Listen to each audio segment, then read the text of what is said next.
astray. Let me tell you that everything is everything. Everything is everything. Everything is everything. Everything. After winter must come spring. Everything is everything. Yeah. Our philosophy possibly speak tongues, beat drums at the Young Street Baptist. Rap this and violin it from the beginning. My practice extending across the atlas. I begat this, flipping in together on the dirty mattress. You can't match this. Rapper / actress, more powerful than two Cleopatras. Bomb graffiti on the tomb of Nefertiti. MCs ain't ready to take it to the Serengeti. My rhymes is heavy like the mind of Sister Betty. L Boogie spars with stars and constellations. Then came down for a little conversation. Adjacent to the king, fear no human being. Roll with cherubims to Nassau Coliseum. Now hear this mixture where hip hop meets scripture. Develop a negative into a positive picture. Now everything is everything. What is meant to be will be. Meant to be will be. And after winter must come spring. Must come spring. Change comes eventually. Change comes eventually. Sometimes it seems we'll touch that dream. Come slow and not at all. They come slow, you know what I mean? And the ones on top won't make it stop. So convinced that they might fall. Let's love ourselves and we can't fail to make a better situation. Tomorrow, our seeds will grow. All we need is dedication. Let me tell you that everything is everything. Everything is everything. Everything is everything. Everything is everything. After winter, must come spring. Must come spring. Change comes eventually. Change comes eventually. La la la la la. Everything is everything.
Say nothing's ever promised tomorrow today. From the shot like Tim, it's a harder way. So this is in the name of love, like Robert say. Before you ask me to go get a job today, can I at least get a raise on a minimum wage?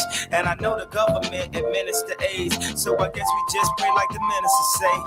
Alu Akbar and throwing some hot cars. The things we seen on the screen, it's not ours. But these from the hood, so these dreams not far. Where I'm from, the dope boys is the rock stars, but they can't cop cars without seeing cop cars. I guess they want us all behind bars. I know it, and I heard them say nothing's ever promised tomorrow today.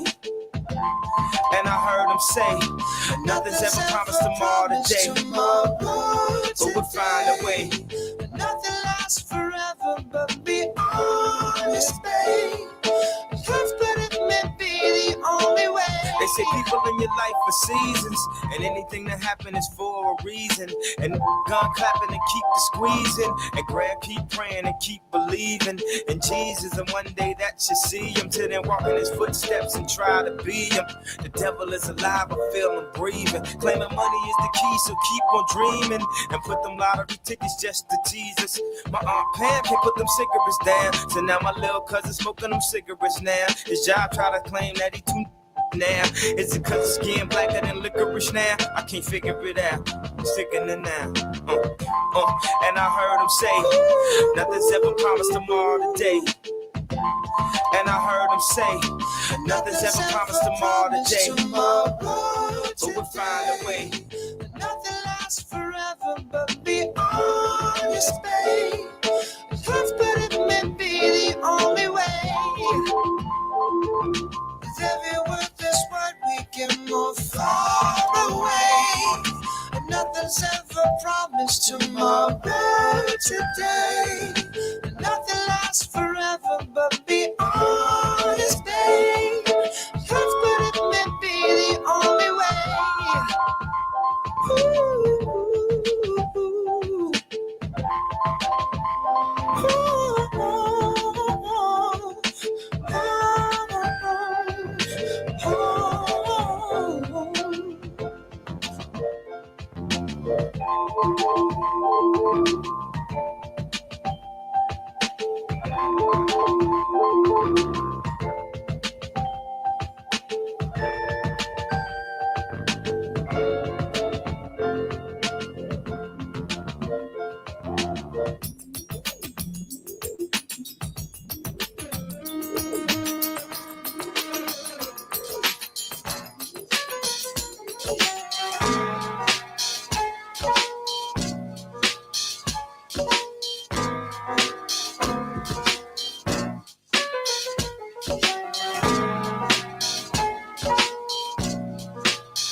Family, Mayat Hotep, which means peace and balance, reciprocity, love. Welcome. We normally start from 1 to 1:30 is social hour. Y'all don't look like y'all was doing too much socializing. Y'all look very serious. Is that right? Looking a little serious. But again, my name is Brother Curtis, but I'm changing my name today to Brother with the Stick.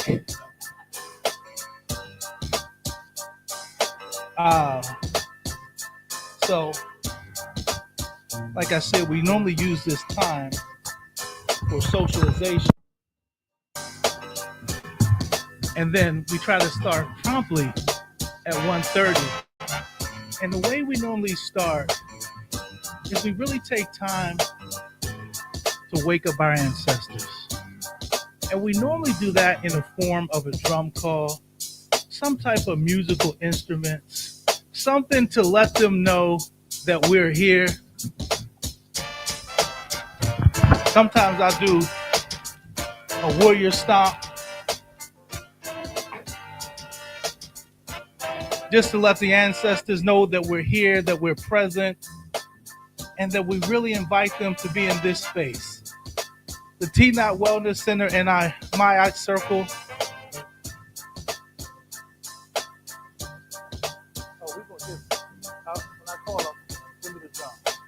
So I see our drummer's not here. We have a residential drummer, Brother Montu. So we just going to go ahead and proceed and bring the energy to wake up our ancestors, because we understand that it's important in this house of healing that we call the TNAT Wellness Center, and I say the house of healing. And when I say a house of healing, it's a repository for truth and reconciliation. Y'all hear that? I said it's a truth and reconciliation. So truth from a historical perspective, meaning that we come and bring those ancient teachings of old, not just philosophy, but we make it where it's real, it's tangible. It's not something that you could just read in a book. It's not static, it's alive, it's active, it's kinetic. It has power. So when we do our drum call, what we're doing is we're stimulating that kinetic energy. And we're asking all of those values and principles that are in the paper, that it really comes alive and we become the embodiment of all the principles of old. And not just in an unrealistic way. We don't take you out into the metaverse or anything of that nature, but we try to bring sound healing and sound principles to make it applicable to our everyday walk in our everyday life. So when we talk about these principles being the guiding principles of our lives, we synergize it into the best practices. And the reason why we go back to our ancient African ancestors is because it is in antiquity that these principles were quickened, were developed as technology. So we don't just look at these principles as something static. We understand that these are ancient African technologies that have been hidden, and the TNAT Wellness Center is the place where we come in Sankofa, where we go back and fetch. Oh, we got the cameras. Cameras, let's follow me. I told you I'm brother with the drum. Oh, brother with the stick. Now I'm going to be brother with the drum. Look at this beautiful drum. All eyes on me. So when we talk about Sankofa, on this drum is marked Ndinkra symbols. And the Ndinkra symbols are pictographs, pictures that have a deeper meaning that really exude the principles. So instead of speaking, our ancient African ancestors had technology where you could look at the symbol. Anybody want to guess what that is? Which one? The top one or the bottom? What does it look like? Tell me. Well, it looks like a couple things. It looks like like an upside down bird, like a peacock, but also like the tail kind of looks like a wolf or like some kind of like canine animal. Uh, So this symbol is what we call Sankofa. And it means to go back and fetch what you lost. And it's an inverted bird, and he's turning upon himself, and he has something in his mouth. And that gift of Sankofa is our history, our culture, our spirituality, our folkways, our morals, our laws that govern our everyday. And imagine if they just would put this symbol out on their clothes and their garments in their house. And when you look at it, you would say, it's time to go back and fetch what is lost. So here at the temple, this healing temple, we're teaching those principles that allow us to Sankofa, to allow us to go back and fetch what is lost. And why do we do the drum? The drum takes us from that awakened state, and it begins to awaken the subconscious mind. So when you see those symbols, your imagination can quicken the system in your subconscious, the picture, and make it into something that's real. And we say, Ashe, and it means let it be so. It's almost like amen in the church, right? Ashe quickens us, and we say it in unison one more time. Ashe. And that allows us to be on one accord. DJ, can I get some drums?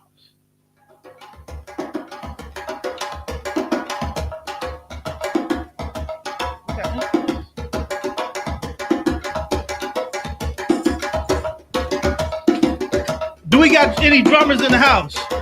Do we got any drummers? He's just being low key. Any drummers? Let's pass these around and let's make some noise and make some sound. Pick out whatever resonates with you. I got some sound makers. Yeah. And you can pass that.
And now we're going to move forward with our service, and we're going to offer a libation. And our libation is where we venerate, not worship our ancestors. We ain't going to get spooky, right? People say ancestors. They say, oh, they doing some witchcraft up in here. And we say, no. It is a way to venerate. It is a way to show respect and reverence to those people that have ran on from being our elders and ran a little faster than us to be amongst our ancestors. So these aren't any spooks flying around with no bodies. We're not cutting the heads of chickens or anything of that nature. We're not making sacrifices. But what we are doing is paying respect to those people that have sacrificed, those people that have kept their traditions, those people that have walked with us, our grandmas and aunties and grandfathers, and those people that have left us those little nuggets of wisdom. And every once in a while we say, my grandmother used to say, or granddad taught me. And that's the way that we venerate, that we uplift them. And Mama Faluke, if you can come forward, and we're going to do a libation. Mama Donna, you want to come as well? Not yet? Oh, you already got something locked and cocked. Okay. Baba Sar, good to see you. Mayat Hotep, my brother. Oh, brother, just good to be here on this beautiful Sunday. So we're going to first and foremost ask Mama Donna, I guess, tag you're it. Elder, can I have permission to speak? Thank you. And who may be the youngest person in here? Is there anyone in their 20s? And sister, what's your name, sister? Kim. Sister Kim, as the youngest of our clan for today, and this is a clan, Sister Kim, do I have permission to speak? We understand when we deal with traditional African cultures, we give honor to the youngest and the oldest. Why is that? Because we understand that there's a continuum. And if the circle is to be unbroken, we have to acknowledge the least amongst us as well as the highest ranking amongst us. And when we do a libation, we follow the same order. And Mama Faluke, if you could just follow with me as I say a brief libation just to open up. And then I'm sure you have a poem that you could come forth. And Baba, you got some healing modalities. I told them that this is the house of healing. So Father God, Mother, Father God, creator of the heavens and the earth, we ask that your energy and spirit and your beloved love will shower us as we partake in this beautiful, beautiful day. May the spirit of the creator come and be with us. And everyone says, Ashe. And to our ancestors who died in the Middle Passage, whose names that we know and some names that were lost in the annals of time, we remember you. And we just ask that your spirit will come and be with us as we uplift and follow the traditions. May the spirit of those ancestors lost in the Middle Passage come and be with us. And to our great sheroes and heroes, like the Honorable Marcus Garvey, I think about our dear sisters down the road, Dr. Frances Cress Wellesley, that's now the ancestors. And anybody that may be dear to you, that partook knowledge, that imparted knowledge, that gave you something that you didn't have before you met them. Let's call out the names of those respected elders in our community that have sacrificed. And I call the name of Malcolm X, and you can call them too. Come on. Ashe, come on. Ashe, come on. Ashe. Ashe. Ashe. Ashe. And now, let's call on those ancestors in our own family. Those ancestors that you knew something, a little something. So we're going to call on those beloved ancestors in our own bloodline at this time. Call them out. Say their name. Marion Lewis, Ann Warren, Darlene Warren, Richard Warren. Call their names. Let them know that you remember their names. If you can scream Freddie Gray, we can scream the names of our ancestors. If you could scream Mike Brown, you could scream the names of your ancestors. Yes. And we say Ashe. For all of those men and women that are incarcerated as political prisoners behind the bars, we send a special Ashe out to them. May they be blessed and comforted. Ashe. And all of you and all of our warriors and freedom fighters and all of those that are standing the watch, for all of those that have not turned their back on our ancestors, for you, strong warriors, both heroes and sheroes in your own right, let's send our powerful Ashe to you, family. Ashe. And to the children and to the yet unborn that will inherit a world that will be different because of the choices that we're making today. We say that the spirit of the babies and to the yet unborn inherit this world that will be greater because of our sacrifice. And we say, Ashe, Ashe, Ashe-o. So mote it be.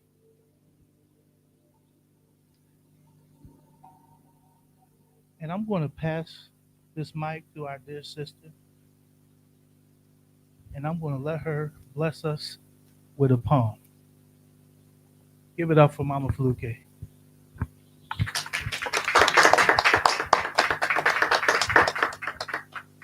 Welcome, welcome, Akwaba, as they would say in Ghana. And this poem I'm sharing because I believe that when we make a conscious decision to think differently and respond differently, then we are on the path of liberation. This is entitled Liberation for a Slave.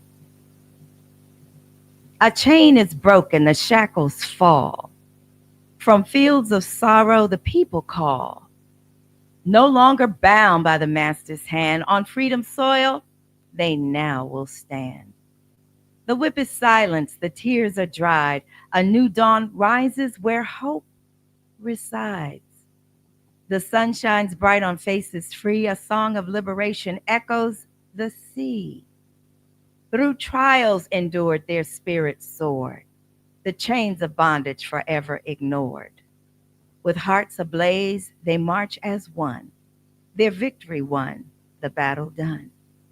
Let freedom ring from every shore for those who suffered and those who bore the weight of oppression, the cruelest plight, now bathed in glory in the morning light.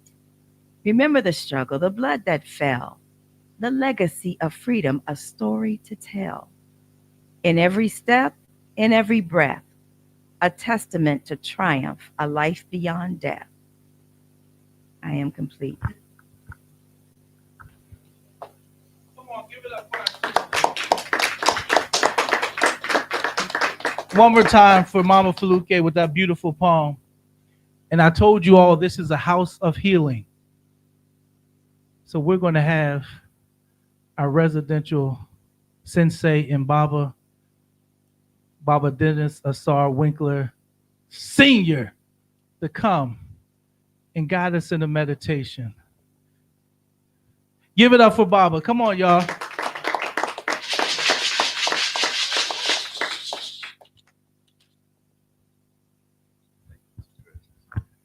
Hello, family. How everybody doing? All right. So those who can stand up, please stand up. I can't.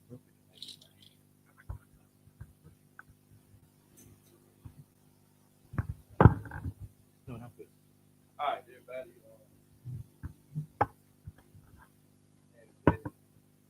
Open up. Breathe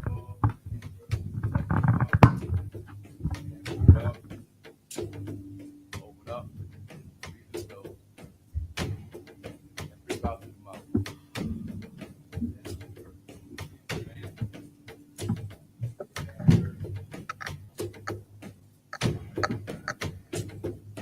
Slow it down. Okay. Take you through it like this fast. So it's the time to slow it down. So hands deep in a little bit.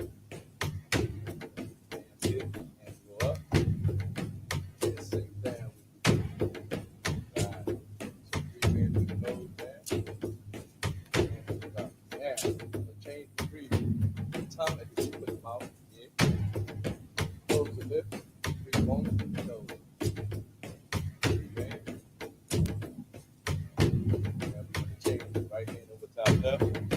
This is for the spleen and the stomach. Breathe out. Separate. Breathe in. Breathe out. Breathe in. Breathe out. Breathe in. Last one on this side. Breathe out.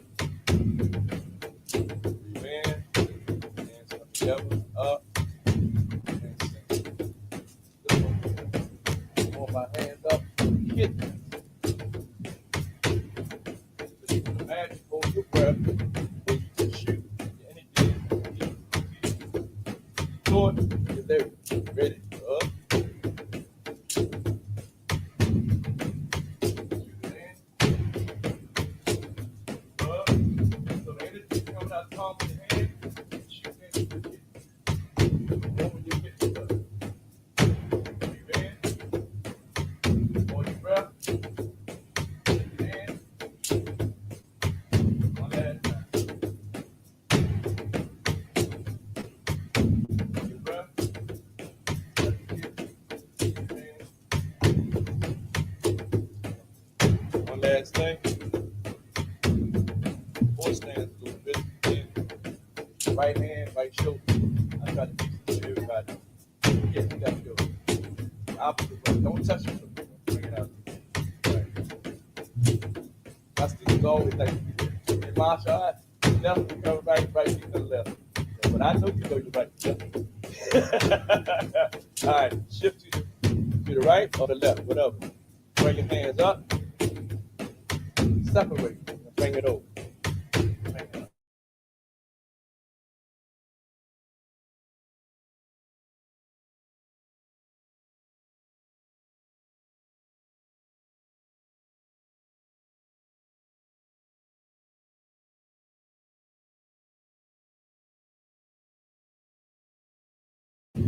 Mouth is closed, tongue at the roof of the mouth.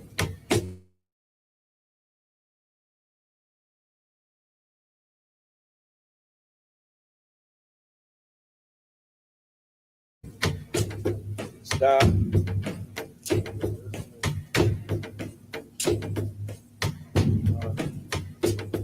more time. Make sure. Down. And out. Now we're gonna make a sound for the last one. Take a sound. Sound. This is like the water, right? Like the water hit the rock. All right, so this is how we do it. Rub the kidney.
Mother sisters. All right, mother sister. Give it up for Mama Donna.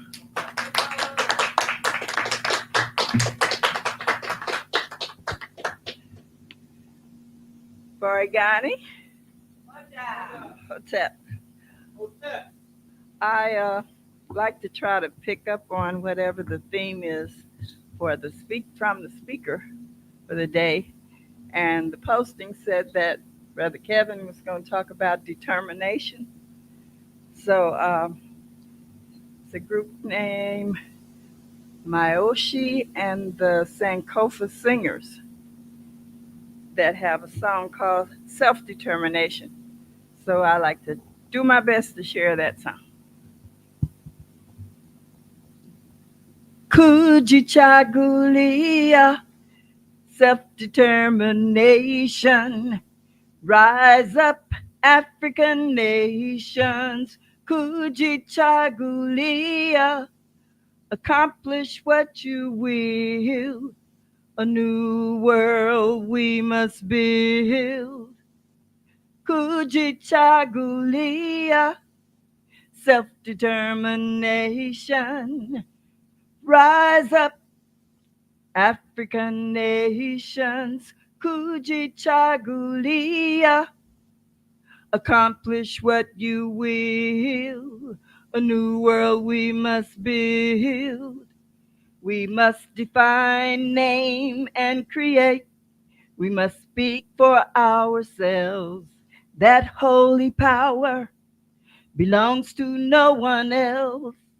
A life of truth, justice for our community requires Kujichagulia from you and me. Kujichagulia, self-determination. Rise up, African nations. Kujichagulia, accomplish what you will. A new world we must build. We must define, name, and create. We must free our minds and work together diligently to overcome all strife. A life of peace, harmony, and true prosperity requires Kujichagulia from you and me. Kujichagulia, self-determination. Rise up, African nations. Kujichagulia, accomplish what you will. A new world we must build. Kujichagulia, Kujichagulia, Kujichagulia. A new world we must build. A new world we must build. A new world we must build. Kujichagulia, Kujichagulia, Kujichagulia. A new world we must build. A new world we must build. A new world we must build.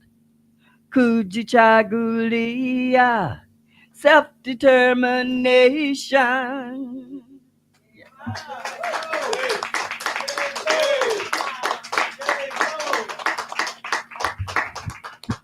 Asante Sana Yebo, we appreciate that contribution. And we appreciate everybody that comes up and do their portion. They say if everybody does a little bit, no one person has to do a lot. In self-determination, how many people haven't heard the word Kujichagulia before? Yeah. It means self-determination. It's really one of the cornerstones of what we call the Nguzo Saba, or the 7 principles of Kwanzaa. And you'll hear those terms a lot during the Kwanzaa, 7 days of Kwanzaa. And we don't just bring up those terms those 7 days. We try to use those terms, those 7 principles, throughout the year, because it really helps us to focus and center. And everybody needs a blueprint and a foundation to kind of build on. So not only will you may hear the word Mayat, which is a foreign word, and it's also 7 principles. And some say 9, some say 22, some say 42. laws of Ma'at, right? Someone said 147. You see how deep it gets? So what happens is with our history, we understand our history is not static, right? It's constantly growing. And many say that the 10 Commandments is an extension. Some say, right? Because I wasn't around in the time of Jesus, right? But some say, or we say the record says, that the 10 Commandments came out of the 48. Some would call it the negative confession, but we understand there was nothing negative about it. See, everything when it comes to our culture begins to be framed in a certain way. And then it becomes our job to reframe it, reconstruct it, digest it, and then give it back. So, with no further ado, I'm going to bring on our chief minister and let him come and introduce our speaker for the day. Because it's important that you guys are able to see him, to experience him in his energy. And he's going to introduce Brother Kevin that's going to talk about the balance of determinism. Batten down the hatch, all hands on deck. And it reminds me, like I said, if everybody does a little bit, nobody will have to do a lot. And to know, with no further ado, and I got to bring him on. I know he probably has a theme song, but I got to give him his flowers. I know he think I stole his hat, because y'all know I'm the brother with the hat. This ain't your hat, brother. You did? You thought it was his hat? You thought it was yours? You know, so when you are connected, right, you begin to think like, they ain't gonna never dress like me. They ain't gonna never carry around an unk like me, right? I won't do that. They won't do that, right? You don't have no problem. You know, I don't have no problem, right? You know, I may come like Flavor Flav and have the whole unk just around my neck, because that's what I do. I'm just like that. I'm unpredictable, huh? There you go.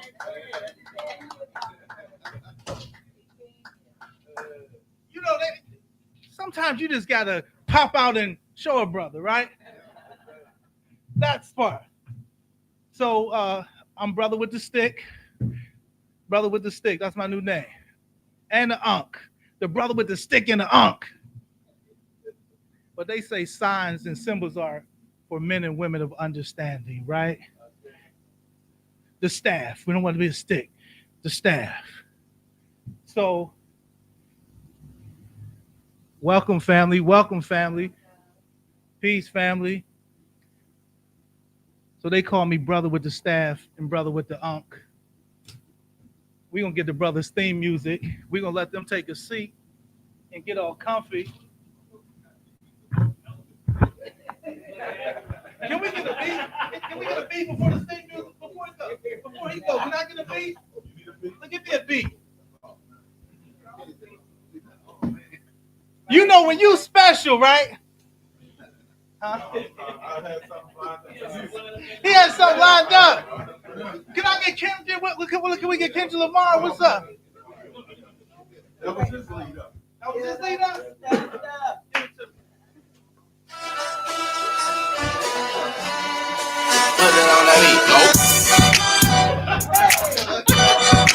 All right, family.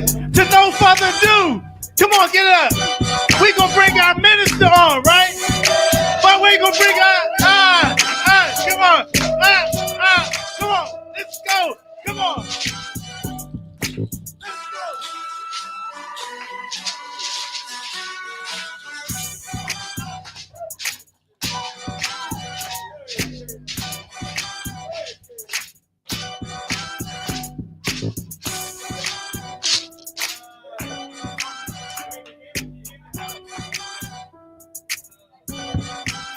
Blessings, family. I said blessings, family. Y'all give Brother Curtis a round of applause. I wanted to, since he want to be so extra, right? I want to say, I've been asking Brother Curtis to join the ministry, but he's been holding out on the brother. he's been non-committal, but I say he should be definitely at least a part of the. We can change it from praise to reverence ministry, right? Y'all get into his ear and say, look, bro, you signed up, commit. Sister Carolyn, make sure you whisper in his ear for me, please. Okay. look. Say it again. All right. He is who he is, but we know how we can chase him down together though. He can't run but so far. He can move, but he ain't no cheetah. He gonna run out of breath after a while. All right, y'all, give Brother Curtis and everybody who came before me a round of applause. I feel good. I didn't have to work on anything this week besides to make sure the sound sounded good, right? Yeah, so we got the sound good and popping. The people standing in the room today. So look, family, I've invited a dear brother, friend, comrade, colleague, mentor. You know what do they call him? Hold on. Confidant, calm humanity. That's his first name. You know, that's his first name. His first name is Calm Humanity. I mean, I think I'm hearing my earphones back. I just didn't want to make sure that to actually get into the audio. But nonetheless, he gave me this. Let me say this. This brother, I think we complement each other pretty well. So everything I say about him, I can guarantee he will probably say the same thing about me. So, but what I want to say is this. Brother Kevin, Reverend Mwalimu Kevin, I mean, I got 1,000 names for him. Baba B, Shorty Green. You know, he got like 18 books. How many books you got? 9 books. Let's see, times 2, right? You got to put 2 in there for the balance. So he has 9 books. He's an author. But let me say this. Back in about 2010, a brother named Vini, rest in power, an ancestor name. And today I just want to say rest in power, Baba Don Vini. I want to add to the libation because I woke up today thinking about Mama Anna Ashe. I haven't heard her name in a while, so I want to say Ashe to Mama Anna, Ashe to Baba Chuck, those elders who came before us. You know what I mean? So don't let their names escape us. Let's let the names continue. Those who have done work with us here. Because once I'm gone, I'm hoping, once all of us are gone, we hoping we keep our names alive due to the work that we have done. And we deserve that for those of us who have put in the work. Ashe? So, Brother Kevin, about 15 years ago, you know, he came and spoke at the African Village and Culture Center, which was our former name before we evolved to TNAT Holistic Wellness Center. And he spoke on something, I can't remember, but I know I was like, he said something and my wife got happy. He said, if you want that, is that what he said, Camille? He said, if you want that, you protect that. She was like, I like that. And guess what? She don't get too, she's not excitable. I was getting, look, I was getting all types of counseling today about make her happy. I said, look, you gotta understand she's happy. She is not excitable. She's Jamaican. That's my wife. She's Jamaican. I'm kind of like that a little bit, just not as you know. I'm shy, but she's even shyer. You know what that means? When people had no serious faces, don't ask me nothing. Stay away from me. I'm shy. I love you, but I'm shy.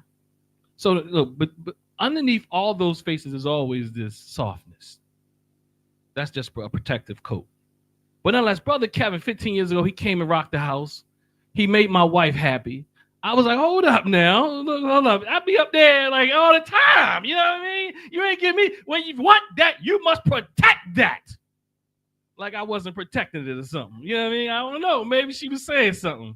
Maybe it is something to think about. You know what I mean?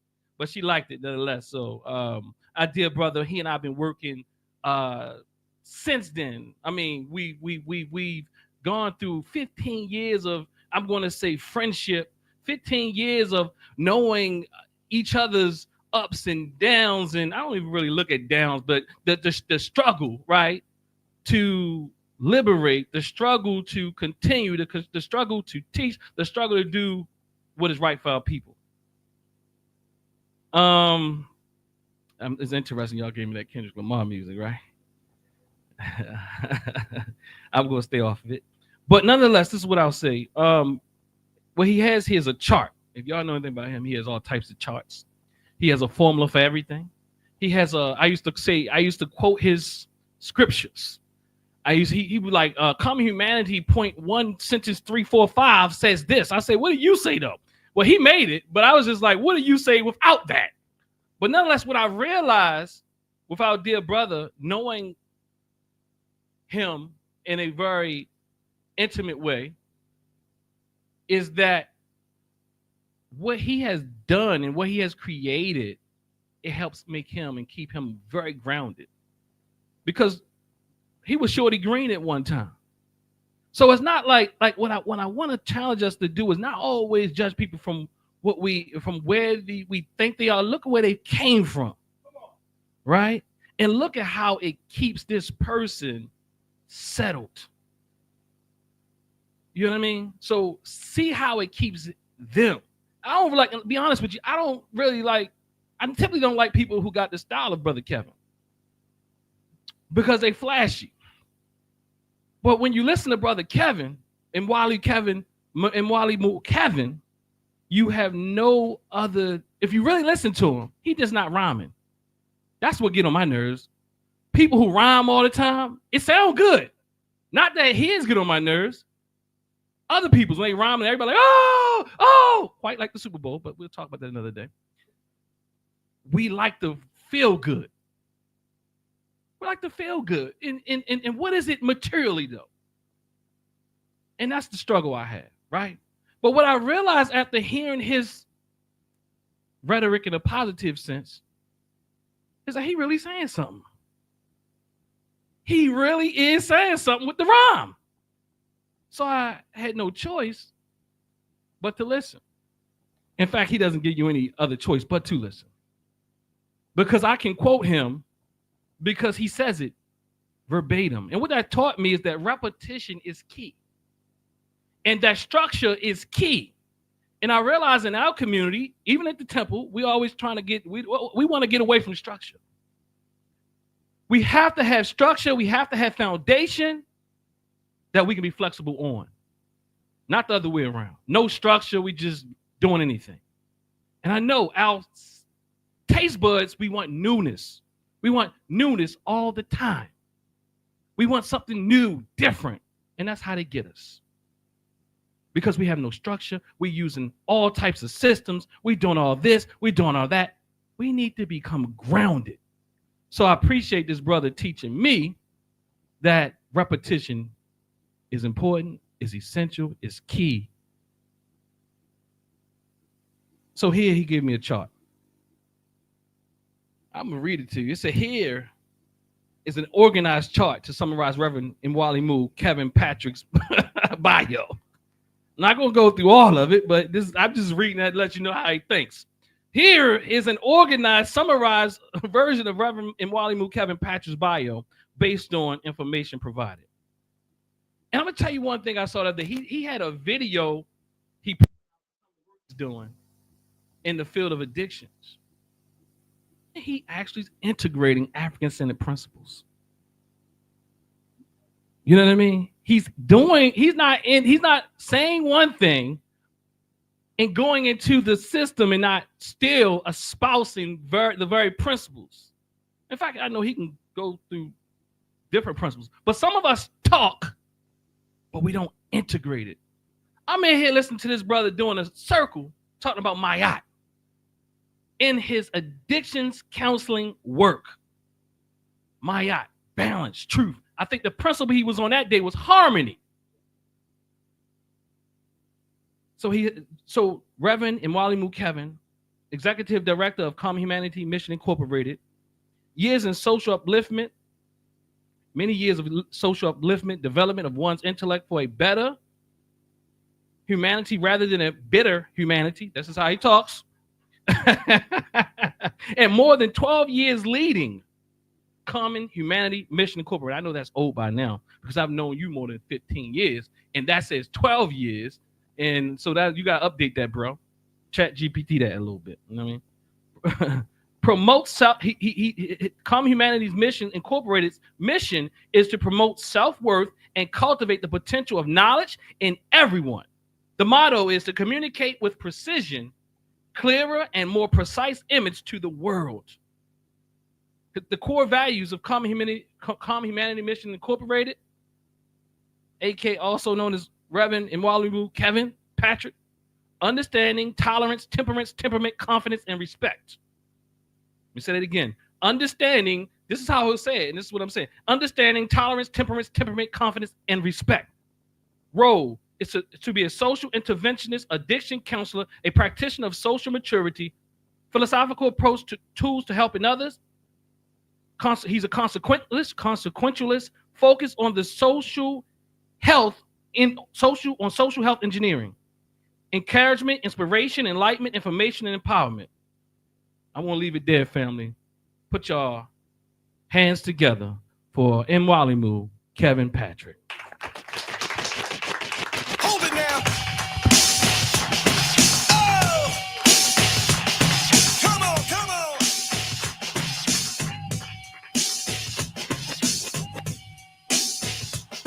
Huh. All right, y'all.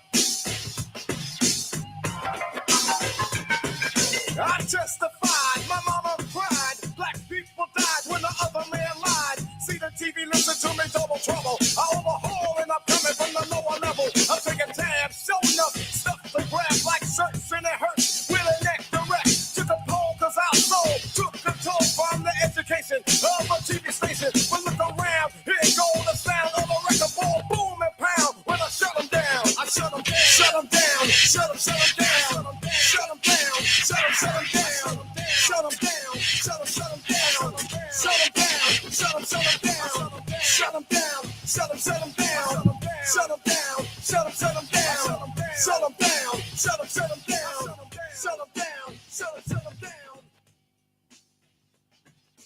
Greetings and the best of salutations.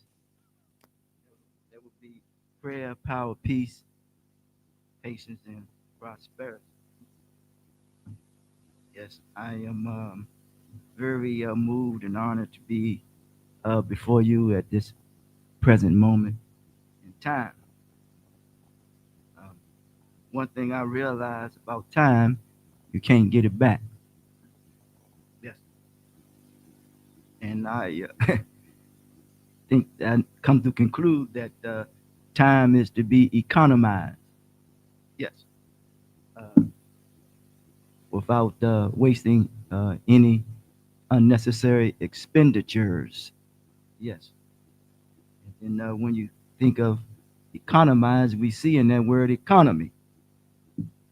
And then when we see that the suffix of economy is no me, and no me is no more theetics, and that's systemized knowledge.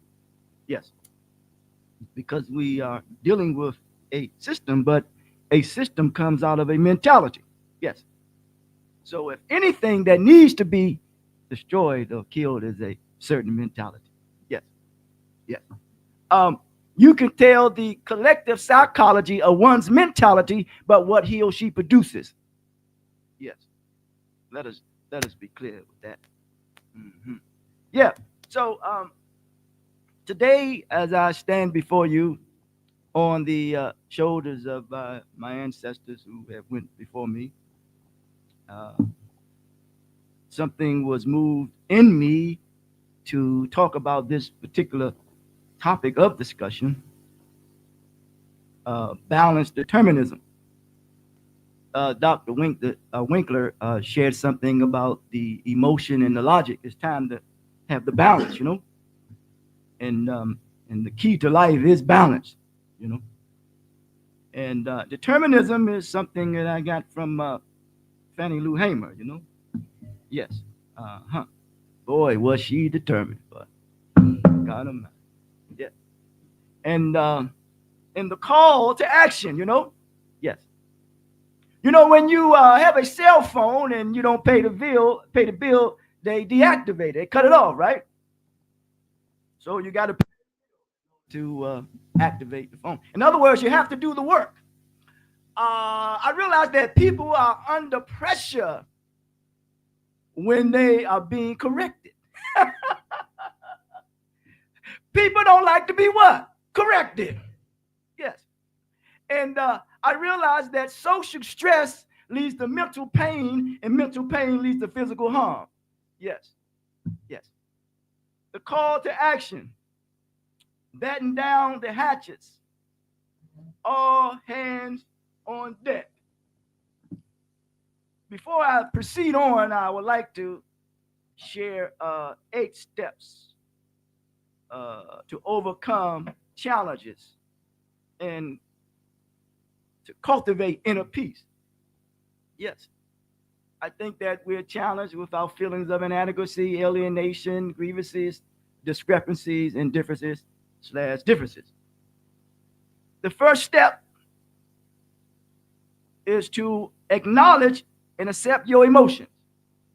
It's a therapeutic moment right now. Yes.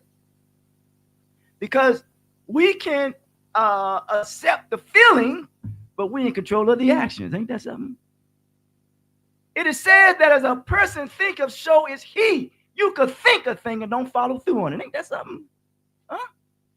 There's a saying that said, he or she who has the goal makes the rules. I say he or she who measures the work himself. Ain't that something? Huh? Then there's a saying that they give you the benefit of the doubt. You take the benefits and leave me in doubt? Come on, man. Playing games with me.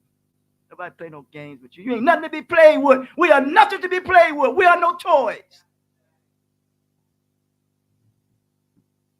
Acknowledge and accept your emotions. That means you recognize feelings of frustration. Recognize it. Hey, we all get what? Frustrated. Don't act like you don't get frustrated at times. And I always said an unfulfilled expectation leads to frustration, and behind that is a spirit of deception. Recognize, and we look at the word recognize, and when you recognize anything is required for you to have patience about that. And when you have patience, you become competent. But before you become competent, you got to have gratitude. Ain't that something? Huh? Recognize feelings of frustration and disappointment as natural parts of the journey. Understand that pain is a teacher and not a permanent state. Ain't that something? Come on, please talk to me. Number 2, practice self-compassion. Release self-judgment and extend kindness to who? Yourself. Ain't that something, man? Huh? Acknowledge that perfection is not the goal, but progress is. Well, we want to cultivate some inner peace here now. Number 3, engage in self-reflection. Dedicate time for introspection to identify triggers of frustration, because we all have triggers. What the challenge is that we must correct it at the thought, because and you don't correct it at the thought, the craving. And when the craving intensifies, then you act on that behavior. That's in jail or killed today. They didn't correct it at the what?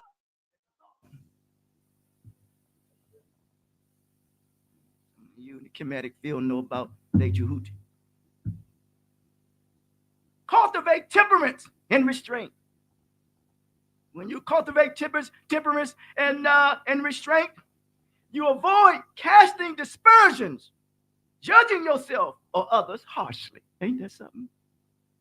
Nina Fuller said that when we come together, we should come together to give each other constructive value. And talked about practice patience.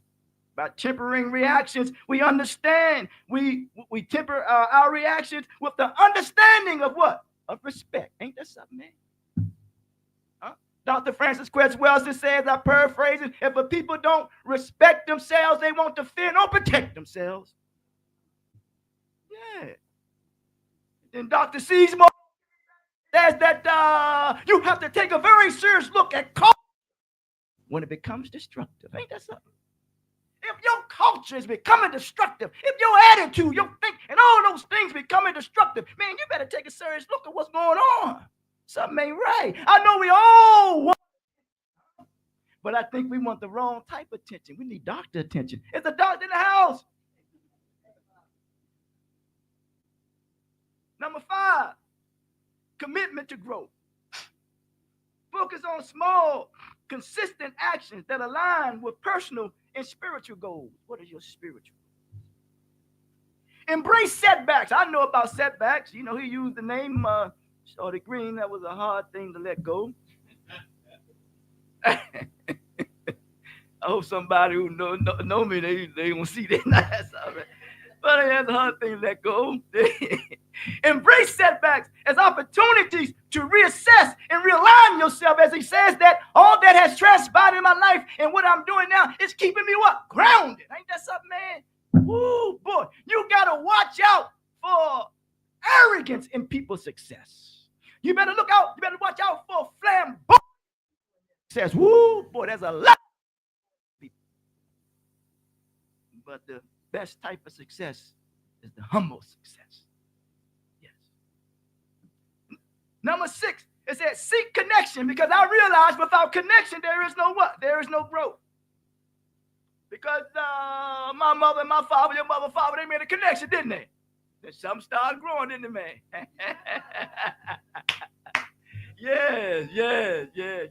And that's how it is. We got to grow. And how do you grow? You got to have a growth mindset rather than a fixed mindset. Ain't that something? That you fixed and bent on something in spite of anything that somebody come to tell you to help you. You bent on that. And they're trying to tell you that you may step in that hole or you may step on that landmine, but you pay them no attention. Huh? Surround yourself with individuals who promote positivity and understanding. Ain't that something? Share your experiences and learn to grow up collectively. Number 7, anchor yourself spiritually. Brother Baba Saw was doing that grounded, that posture. Anchor yourself spiritually. Engage in daily practice like prayer, meditation, affirmation to ground yourself. Reconnect with your sense of purpose and the mission of uplifting others. And number 8, when I talk about steps of challenges and being able to cultivate inner peace, is to transform frustration into purpose. I repeat that. Transform your frustration into what? Into purpose. Channel your energy into acts of service or creativity. But be careful doing the too much creativity, because you start to lose your analytical ability. Yeah, man. You got to challenge. You got to challenge your energy into acts of service or creativity, but be careful about the over too much of the creativity, because you start to lose your analytical ability.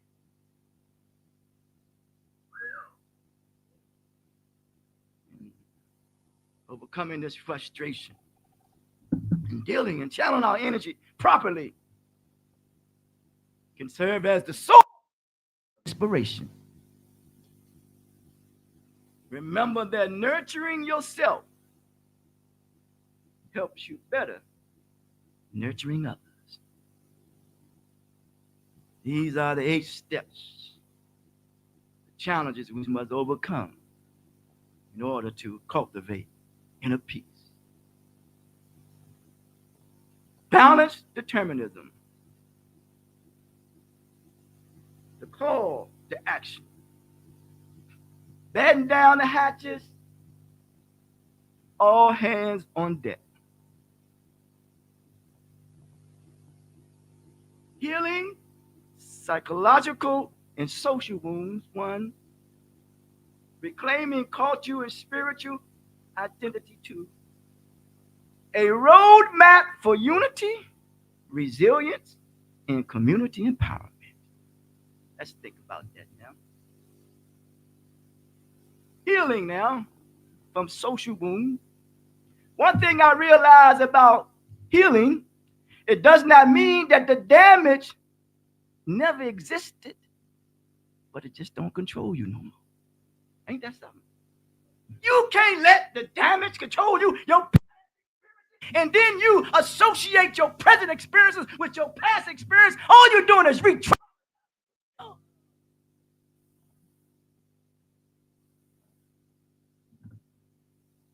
Reclaiming culture, because if you do that, you can't be in a position to reclaim your culture and spiritual identity. If you think you can do that, you are perpetuating and promoting.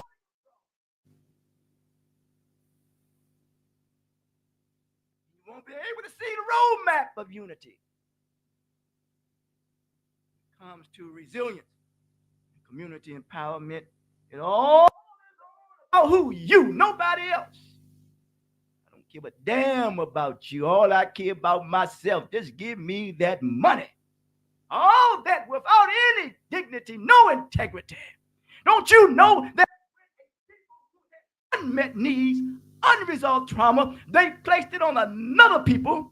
And when they place it on another people, that people is dealing with their unmet needs and unmet trauma themselves. So they got a double portion of it. And who that look like you?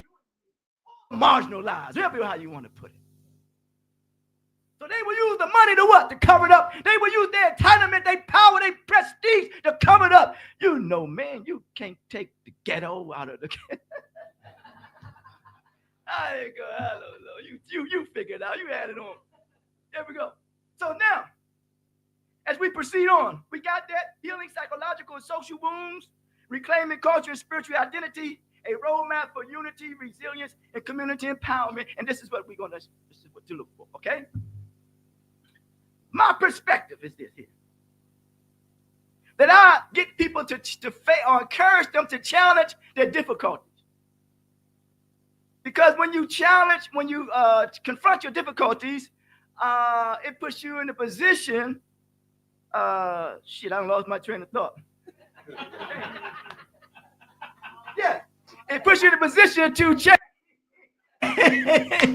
To change the perception of how you see yourself and how you see yourself in the world. Yes, that's it. Yes, yes, good stuff. But we must embrace the gradual process of transformation. We must embrace it. In restoration, rooted in a psychological and social resistance to transition, the space in between, before and after transformation. Look at this now. Number one, discomfort with the unknown. Transition represents a shift from familiar to what? Unfamiliar. Many struggle with stepping into the what? To the unknown. That's right. Because it disrupts their existence and sense of what? Of security and identity. Ain't that something? Yes, that's a good one there. Yeah.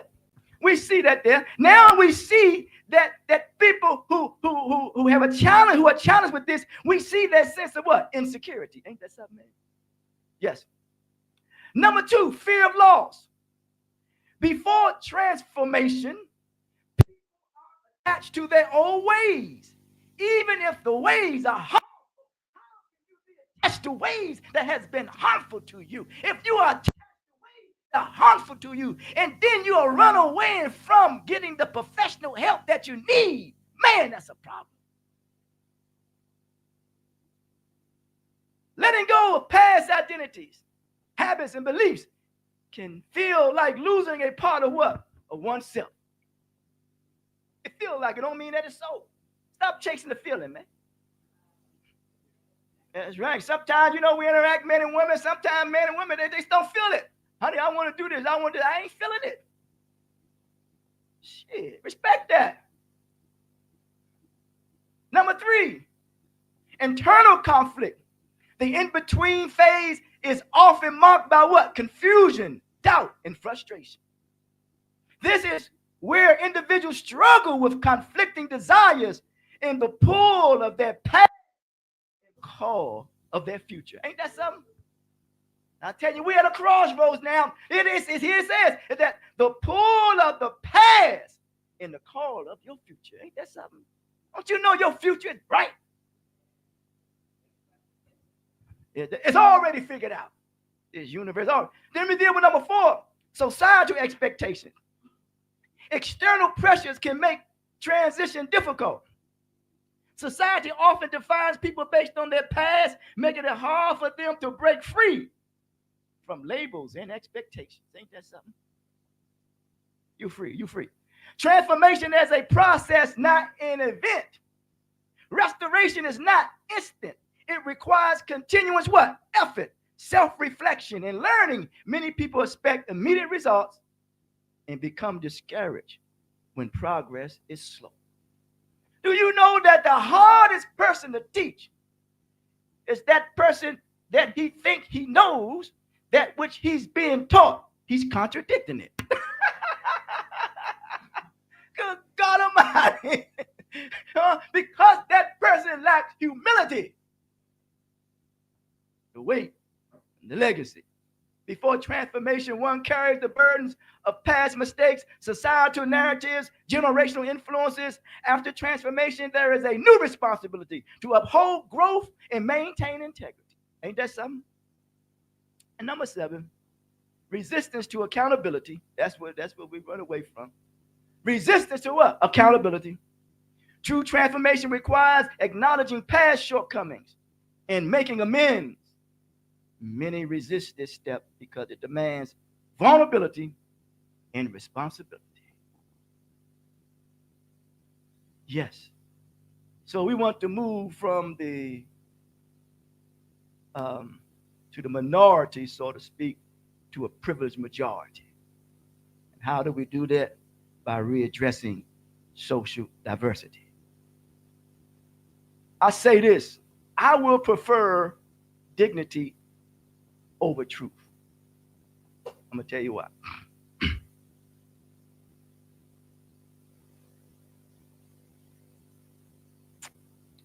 Because truth without reconciliation and respect can dehumanize rather than uplift.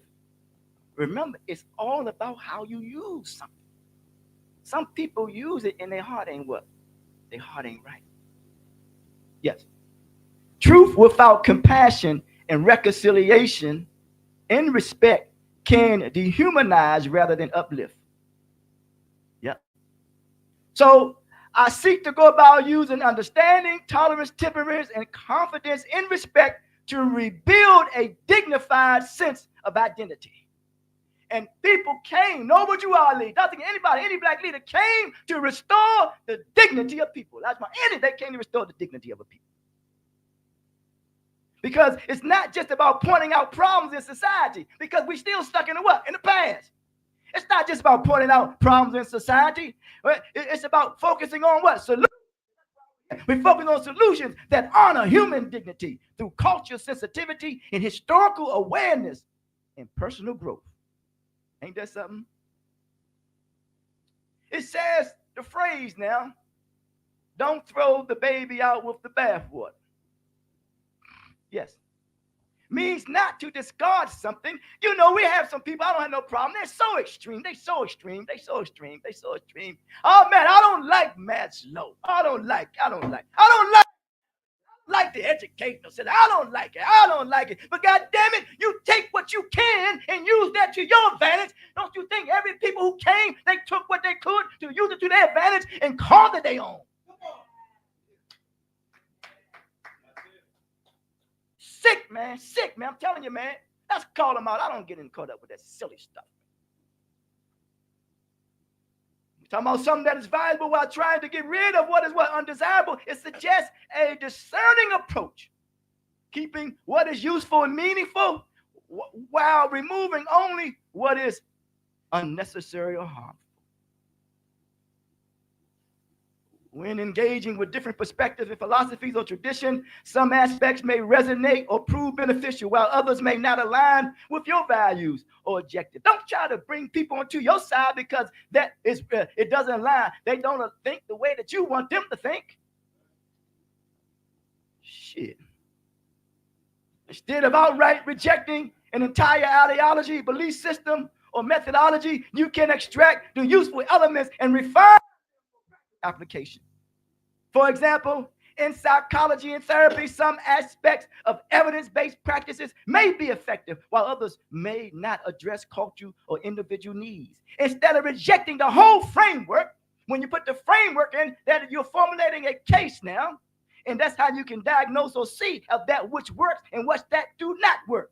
The whole framework, you could integrate beneficial techniques with indigenous and holistic methods. Dr. Gregory did something called indigenous therapy. I think what it's called, indigenous psychotherapy. Yes. There were no names for that. They just did it because that's what you're supposed to do. Another example, in spirituality belief system, different traditions may have wisdom that applies universally, even if not all aspects fit your worldview. God damn it, the world don't really revolve around me. Yes, let's leave it at that. In social theory and policy, some policies may have good intentions but flawed execution. Rather than dismissing them entirely, they can be revised or adapted for better outcomes. Ain't that some shit, man? Huh? Why you think they call it the revised version of the what? The Bible. Yeah, man. Because it's a call for what? For critical thinking. This makes sense of with us going about integrating Afrocentric Eastern and Western philosophies while addressing social learning disabilities. And who does this? Common Humanity does this, as well as TNAT Holistic Wellness Center. It's about refining stuff. Ain't that something, man? Woo, boy. And finding out what works and what don't work. When you refine something, you know the importance of evolving. And when you know the importance of evolving, and then you become inclusive. And when you become inclusive, that means you honor the wisdom from different traditions without being rigid or dogmatic. Resilience. Don't you know any other ethnic group or race, if I don't know what you call them, know that African Americans is known for their resilience? Yeah, they know that. But what has happened is that we get into many debates and arguments because we were psychologically resisting oppression. But now we are arguing with one another. We're psychologically resisting and cooperating with each other. So we are oversimplifying being resilient. We are misusing being resilient. We are resilient and resilient by not cooperating with each other. Man, I'm telling you something, man.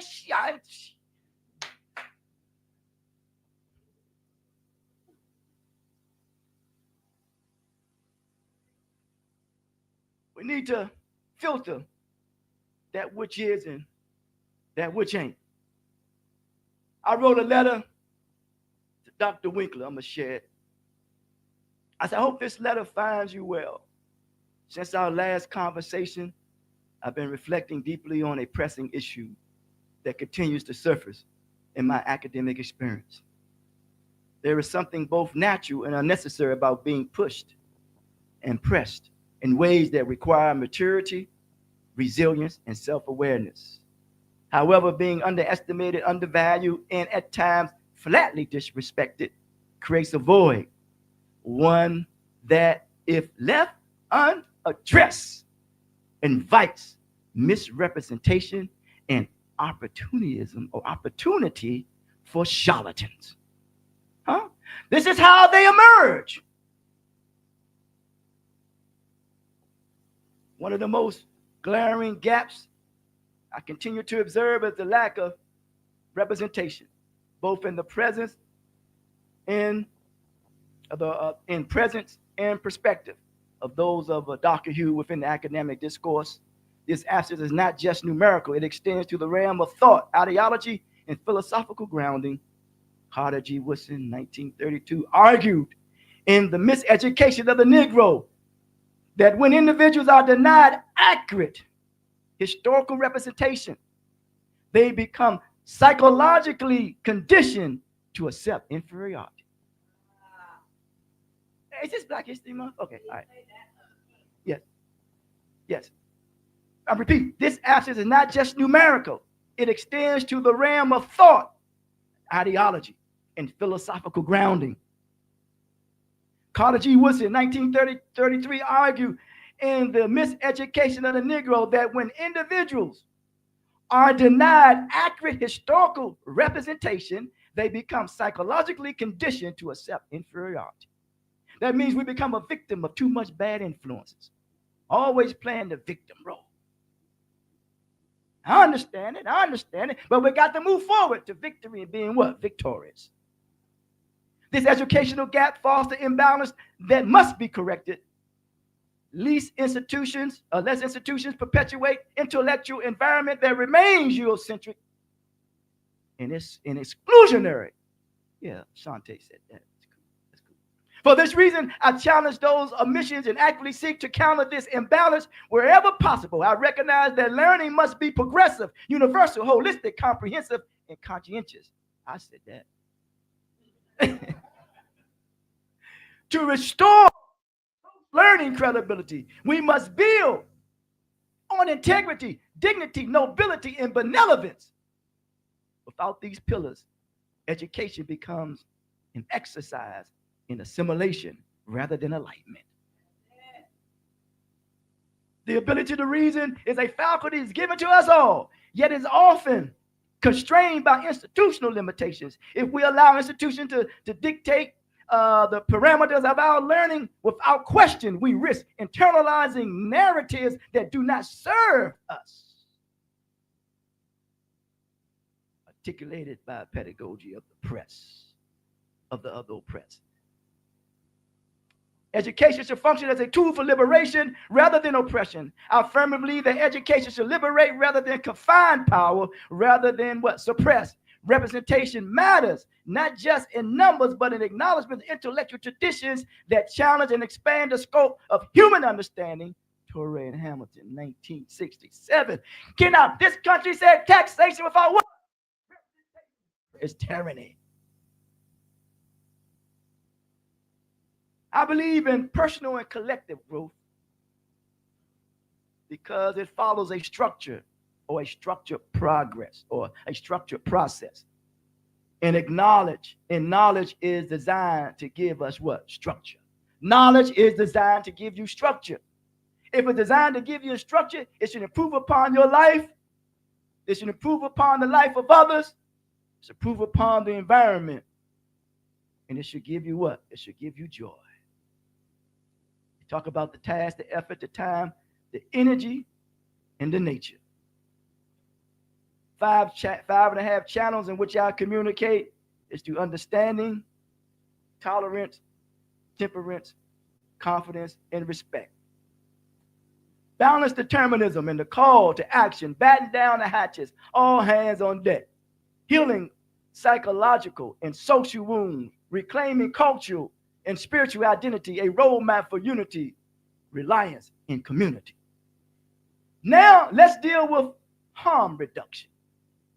Let's deal with that. As a path to what? Peace. Because when we are at peace, we should be no threat to who? Each other.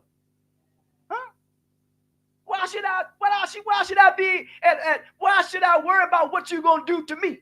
Huh? Why should I worry about that? Why should I even worry about what you're going to say about me? I should not worry about that. We should always be at peace with one another. Yeah. I ain't talking about carry a piece or a gun. I'm talking about be at peace. I don't want a piece of that little thing that you're hitting there. I want a piece of what? Peace of mind. That's why you want to be around people that are what? Out of like-mindedness. That are people that are positive, that are people mean you well. You don't want to be around people that's going all about confusion. And one thing I realized about some people, that they will challenge you to see where you are and what you know, and they really don't know what they know. But they challenge, good God Almighty, who does that? That's how they gauge themselves. I can't remember how I said that one. I can't remember that one. That's the spirit that my ancestors. You can't have the spirit there. Good God Almighty. But yeah, so now we want to deal with self-reflection and self-regulation. Remember, when we talk about all hands on deck or balanced determinism, all hands on deck, batten the hatches, all hands on deck. We want to make sure that we reduction. Because when you participate in harm reduction, it begins cultivating inner discipline. We already cultivate inner peace, right? Now we got to cultivate inner what? Discipline. You know, discipline comes from the word disciple. Understanding, or disciples come from the word discipline, evil. Understanding one's triggers and develop a temperament that brings tolerance and confidence that reduces impulsive behaviors that lead to harm. Yes. 2, realigning and healing by reclaiming the underdeveloped aspects of individuals. You don't think that that when you come together, let's say if this place, this place possibly could help you to reclaim your underdeveloped aspects of yourself. Those things that which you don't see in yourself, that maybe Dr. Winkler see or somebody else may see in you. To bring out the best. What?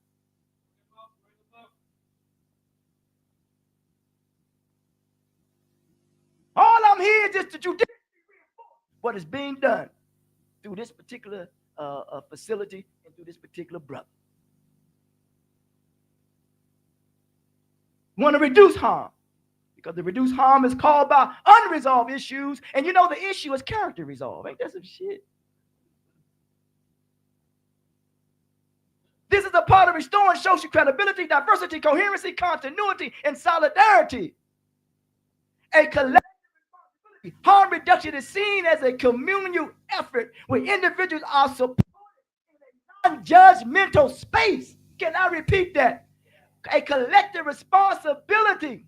Harm reduction is seen as a communal effort where individuals are supported in a non-judgmental space. Is this a non-judgmental space? Is TNAT Wellness Center a non-judgmental space? Is your mate female? You are in a non-judgmental space when you are with one another? If so, you better go see a doctor. If not, you better go see a doctor. And don't create non-judgmental spaces in your own what? Head.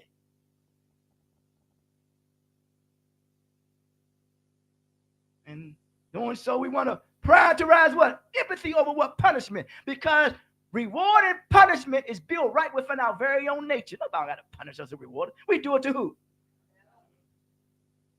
But when this focus shifts from criminalization to healing, individuals are less likely to view themselves or others as threats. Man, we should take this to Capitol Hill somewhere. Peace is the ultimate goal, but we always have to have an aim, a goal, and a purpose, because we want to get to a point where the aim is accountability, the goal is peace, and what we want to come to is complete civility. We want to be at peace. And when it comes to complete civility arises when peace becomes the norm and individuals live in alignment with the principles of mutual respect, understanding, and tolerance. Let's look at this again.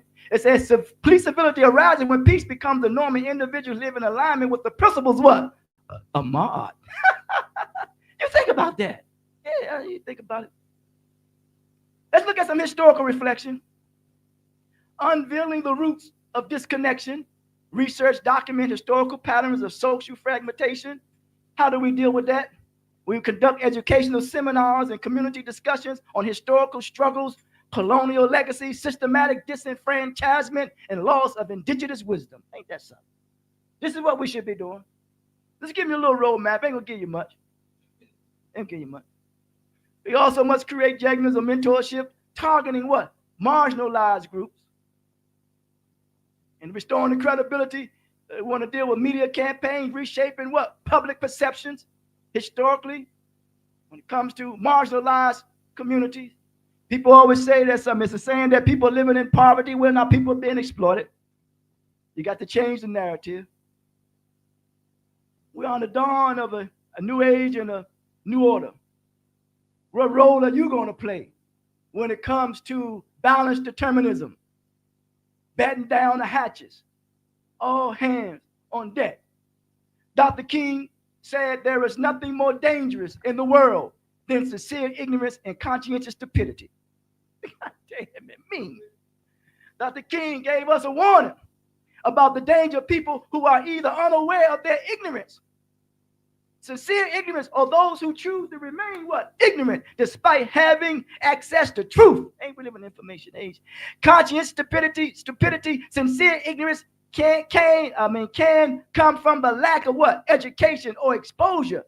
But conscientious stupidity is more dangerous. It is willful. It is want to remain what? Ignorant. Malcolm X says, we are worse when we claim to be sober, yet deny we were intoxicated. Ain't that something, man? Huh? Malcolm X addressing the deep psychology. He was addressing the what? The deep psychological conditions of oppression. He is saying that people who claim to be free while still operating under the influence of a colonial racist or oppressive system are actually worse off than those who acknowledge their struggle. If one does not admit that they were ever mentally, culturally, or socially intoxicated, oppressed, or misled, they will never seek true liberation. Ella Baker said, strong people don't need strong leaders. Ella Baker's philosophy emphasized the collective empowerment over individual heroism. She believed in grassroots organization rather than waiting for a single strong leader to correct. If people are truly strong, conscious, and organized, they do not need a savior. They can lead themselves. S.B. Fuller, the businessman, says, we need not beg for anything. If the fruit is not strong enough to stay on the tree, then knock it off, let it fall. S.B. Fuller's statements about self-reliance and taking control over one's destiny. He rejects the idea of begging for opportunities, instead encourages actions. If something is weak, let it fall and move forward. This applies to both economics and personal. Tired of begging somebody. We want to restore this spiritual alignment. When it comes to batting down balanced determinism, batting down the hatchets. All hands on deck. Ideologically, it acknowledged the need for a structured worldview that is inclusive and just. 2, psychologically, it emphasized overcoming social learning disabilities that hinder self-worth and incorporates healing at the car and the bar level. This involves restoring spiritual alignment and cleansing emotional and psychological residue, activating ancestral memory, elevating consciousness, cultivating energy and resilience. Philosophically, it seeks and seeks meaning through synergy between thought and action in existence, including the ancient Kemetic understanding of the ka, the life force, the ba, the soul as a central element for self-actualization. Man, it makes you look at Maslow a little different. Yeah. Socially, it recognized the community well-being is essential for individual progress. Economically, encourages resource stewardship and equitable what? Participation. Occupationally, it affirms that work should be meaningful and contribute to human dignity. That is associated with the 8th dimension in wellness. There is a pause. There is a plight. There is a fight. The pause refers to the heartbeat of African American identity, culture, and community. A pause that has remained steady despite of the weight of history. It represents the collective energy of African Americans grounded in shared experiences in the will to survive, thrive, and assert their dignity. This pause is maintained by the inner strength to resist oppression, to preserve culture, and to build a foundation for future generations. The plight focuses on historical and ongoing challenges African Americans face: social, economic, and political inequality, racial discrimination, and the trauma of historical injustice such as slavery, segregation, and mass incarceration. It examines the psychological toll of these challenges, particularly in terms of cognitive and emotional strategies used with or resist them, The plight is not just about suffering. It's about living life and adapting, often doing so against overwhelming odds. The fight refers to the long-standing struggle for freedom, inequality, and justice, both on individual and collective level. It includes the psychological battle to maintain self-worth in the face of constant de-evaluation. The fight against the internalized racism can manifest within communities in the struggle for unity and solidarity.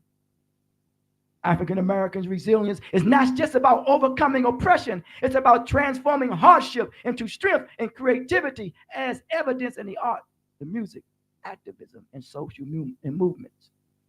The history of African Americans is a testament to both psychological resistance and resilience, an ongoing battle not just to survive, but to thrive, to assert the identity that is often denied and to affirm dignity that can be reached.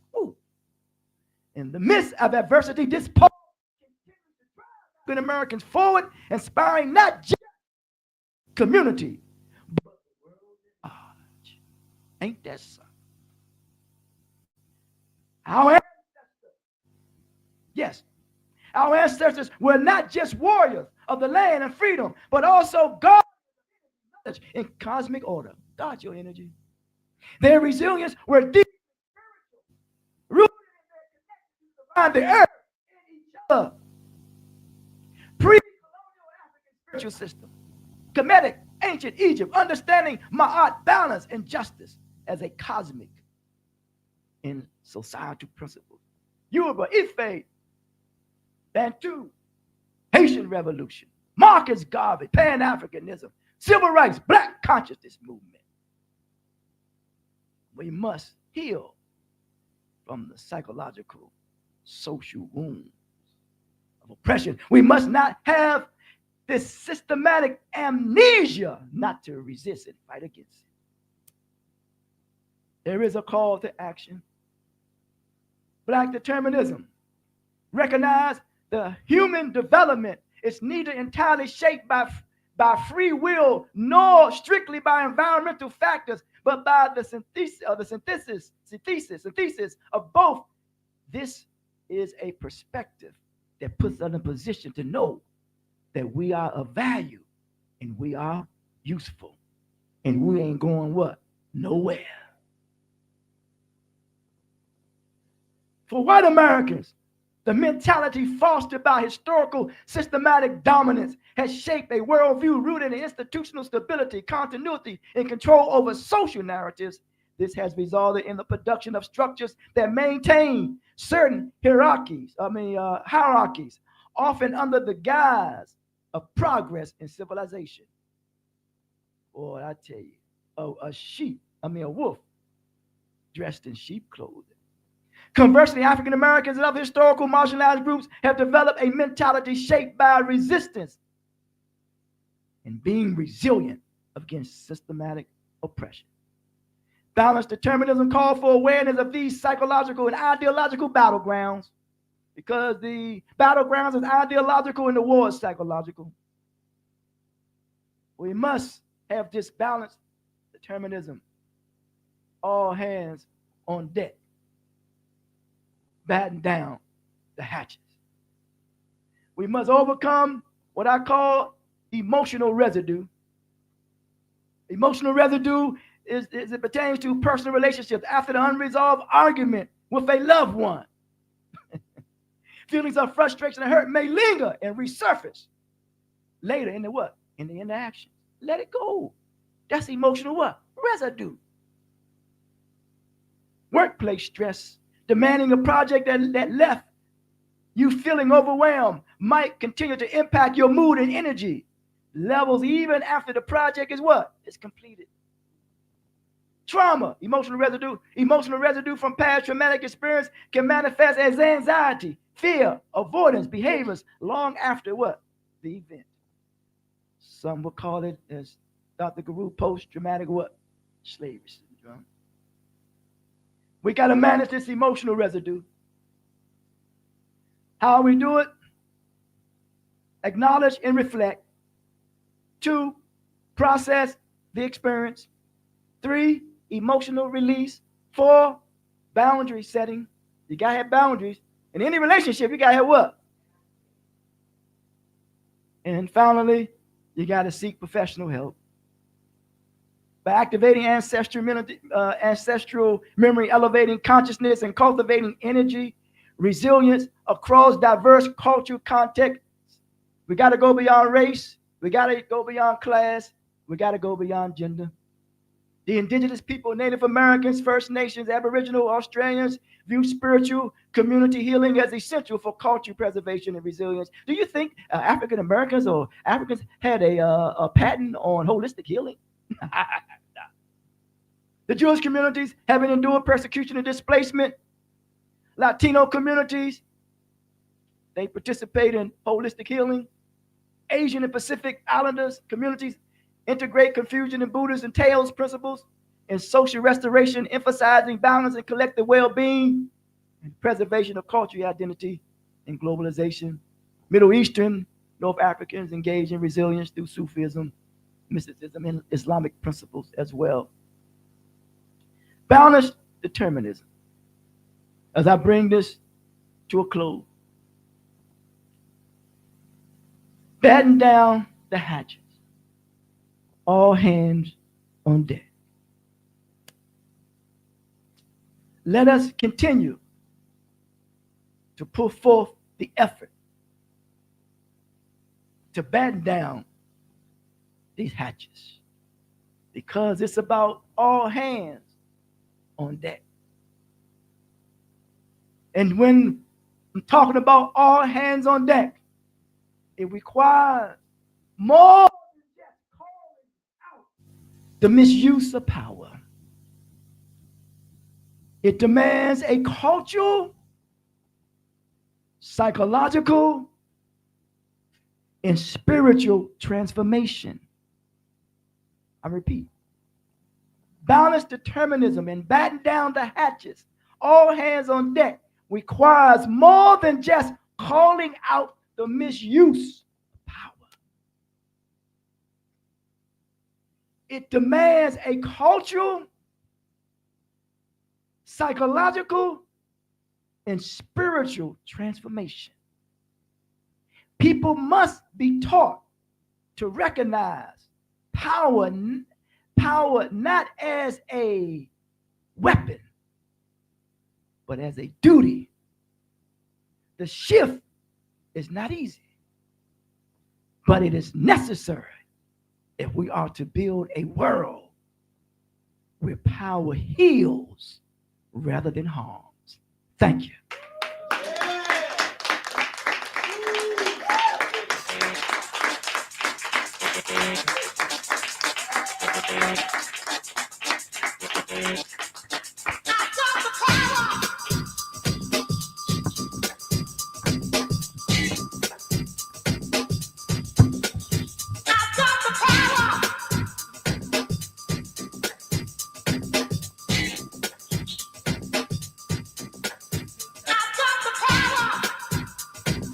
I think I may need to change the mic. Take none of that.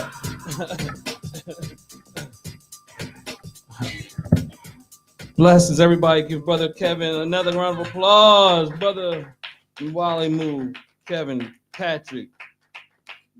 All right. So, family, powerful message. My brother said it requires a cultural, spiritual, and psychological transformation. He says the war is ideological and the battlefield is, hold on, let me say it, psychological. Look, he that, but so he can't, look, you did your work. He did your work.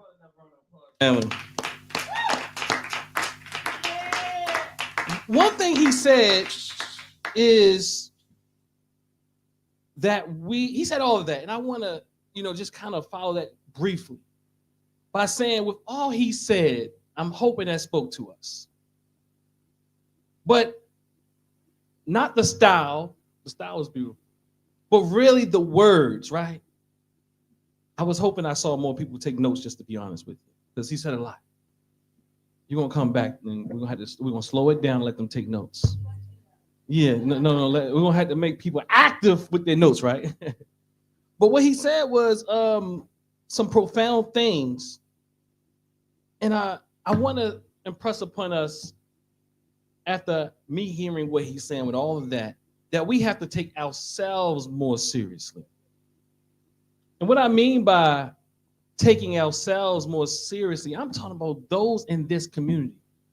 I am saying, I'm arguing, and I maintain that not enough people have committed to teach. I'm saying right here, his president vice president of Common Humanity Mission Incorporated, at least it still ain't come offline yet. We're breaking up here, I'm breaking up. But what I'm saying is we need people to commit. And one thing I heard Brother Mwalimu Kevin say is we have to have accountability.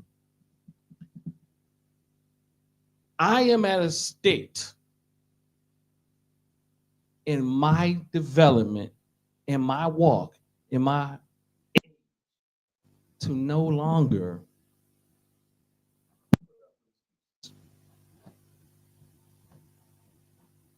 I know many people say, "Oh, you too hard."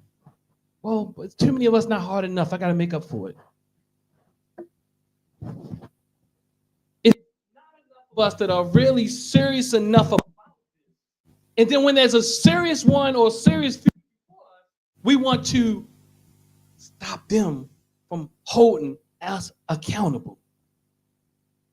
No. Even what we're talking about today, when we see ourselves in this political state, it didn't come from nowhere. We should have known better. I'm sorry, we should have known better. But we got comfortable in that which we know we shouldn't have got comfortable with. So I want to have empathy, but the reality is we should have known better. I'm talking about all the way to Kendrick. I'm talking about that is fair. But what change is it going to give us? I'm not saying don't do nothing, but I am past the point that feel good is enough. Most of us say that we don't want to die without seeing material change, but we don't hold us accountable for that damn material change. Pardon, you're contagious. You're contagious. Call you the shit, amen. Shit, man. It's contagious. I'm sorry, no. We need some of that material revolutionary reality to kick in. I'm sorry. I know we want to be comfortable. We want to be comfortable at the risk of our children, at the demise of our great-grandchildren. It's not enough. I am asking you, Kevin, you are contagious, that if we are serious, we have to. I'm asking you to have my back. Because I've been doing this for a while, and I'm telling you, his energy came from what he knows. Some of it, he naturally got it too. But I'm saying, we have to study. And we put too many people that don't know what they're talking about, and they get in front of the room and talk too much. Nobody, look, I'm sorry, not everybody's coming up here no more. I didn't try to be nice. I didn't try to do the flexibility. I didn't try to do all. But to please people, I said, all right, let me go along and be African. That's not even African. That's what you want in this culture. Let me tell you what happens. We want to be African in here. When it comes to leadership. Well, what that means is there's no leadership in our mind. We all on the same level. We all equal say. We got all that. But when you go out of here, nobody's equally. Let's say that again. What you say, Mama? No in your individual stuff here, and you actually take and don't give back. Let that fall where it's supposed to fall. Not everybody falls in that category. But the reality is, I'm asking you to support what's going on here. I'm sorry. I'm past the point to prove who I am. And I'm by now, you got to go. And I know you don't want me to be a doctor.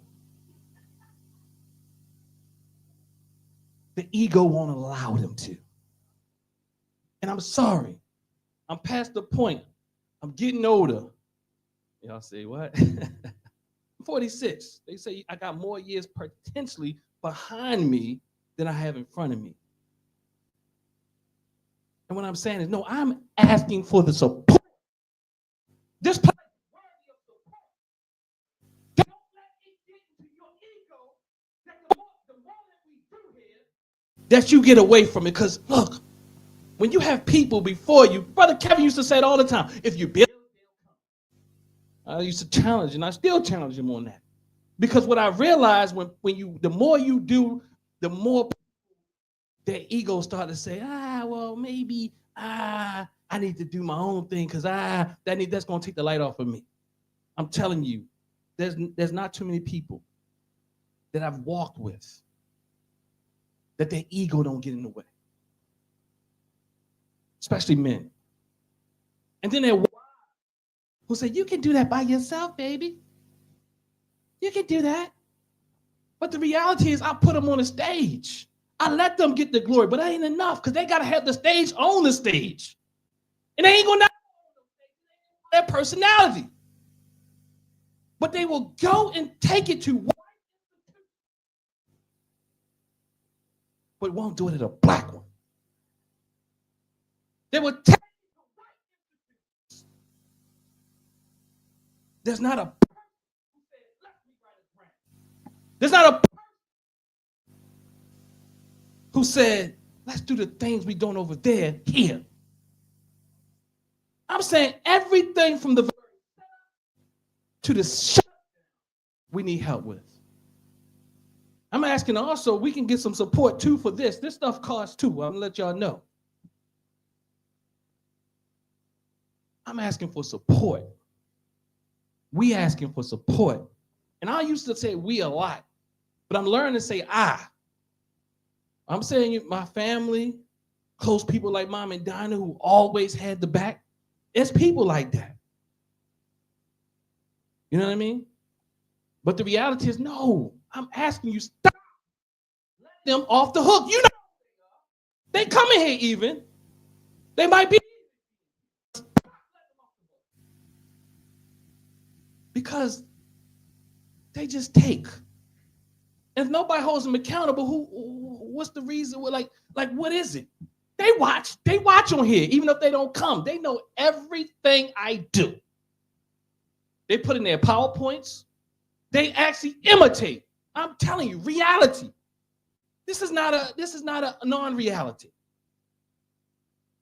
But then we big them up and act like that is so beautiful. But the thing is this. It is beautiful. They're doing it all by themselves, for their own adulation.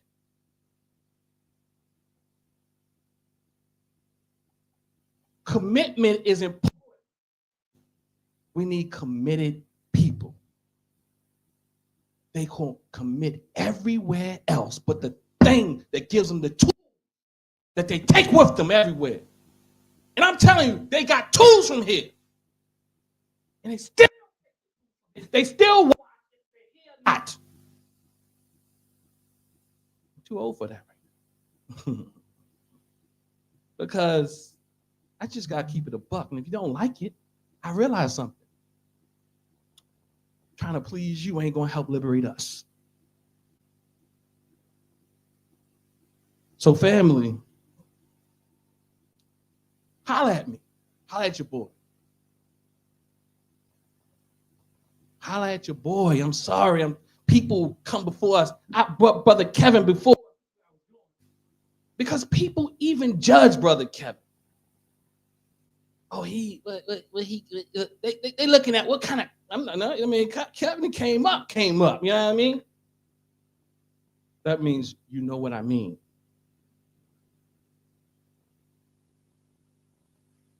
Huh? They gonna take that? They will. And make it real. But Kevin, Brother Kevin, if you only know his journey, that's one of my greatest comrades right there. Although he needs to sign up for TNAT too. But with Brother Curtis, in fact, they give me trouble. But I know they got my back. We got to hold them accountable too, though. Now, he a fighter, so he will bite. That one right there, Kevin, Brother Kevin, you saw he would fight. He up here slamming podiums and saying shit. Shit, he's just shitting everywhere, you know what I mean? He's shitting all over the place. Pardon, Baba. But anyway, family, I'm gonna turn it back over to one of my other. I say he got my back, but hold him accountable, Brother Curtis. Come on, family, give it up, give it up. Now, everything can't be roses. Sometimes we got to make people uncomfortable, and that's a part of growth, right? That's just a part of growth. I think that was a sobering moment because some people sit around and think that they're doing the most, and we all can do better. Baba built a whole institution with his family. Yet the community benefits, but the community never gives back. So we're going to do something different and something slick. B, come up here for me a second. Brother Brian was a street artist in New York City. Oh, bring the guitar case, brother. Bring everything. Lottie Dottie, everybody. Hold up, before you go, hold on. We got 5 minutes. We're about to shut this thing down. Come on then. Brian, bring the case. Bring the case.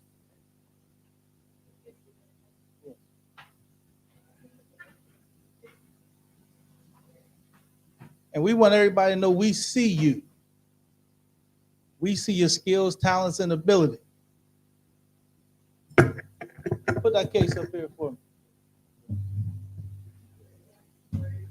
Here you go. Open it up. So when y'all see that case in New York City, what that mean? So y'all know what time it is. Get y'all money out.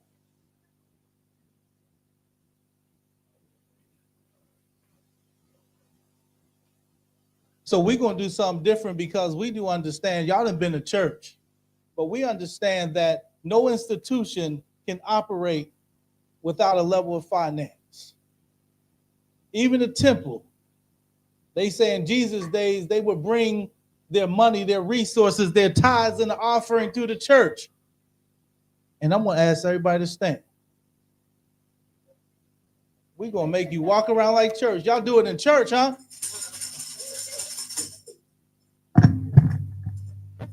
If you got something, come on. If you don't got nothing, come on too.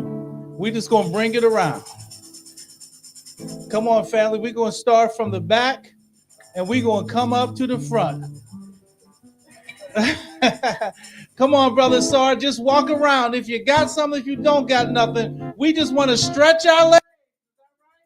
We just want to walk around and greet each other. And come on, family, we understand you can't build the house on just prayer alone. This takes some sacrifice. It takes some time. It takes some resources. And we don't care how humble. We're going to put this energy out into the universe that they say.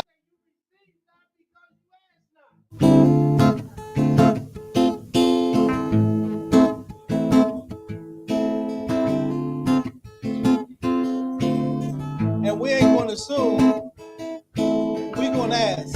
And I know some of you got to go. And if you got to go, we got to go. But we're here every Sunday just trying to heal. Brian, give us a song. Come on, brother. Can we get a redemption song? Come on, brother. That was a good song. You want to go ahead, brother Stacy? That was a good song. Rock out. You need a mic?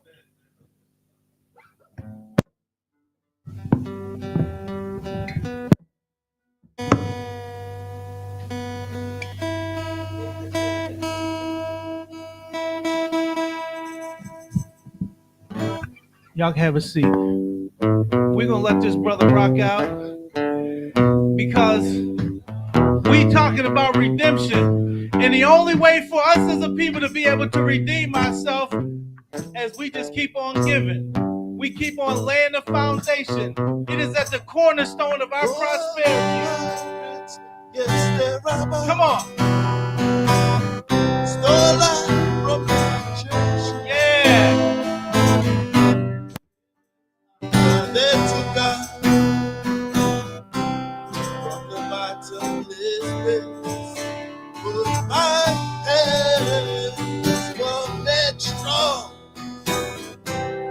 By the hand of the Almighty, Master this generation, triumphing for everything. These songs of freedom is all I ever had.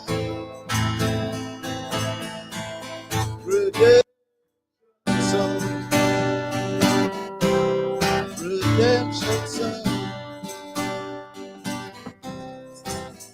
in my soul from mental slavery. Can't be out. Have no atomic energy, 'cause none of them can stop the time.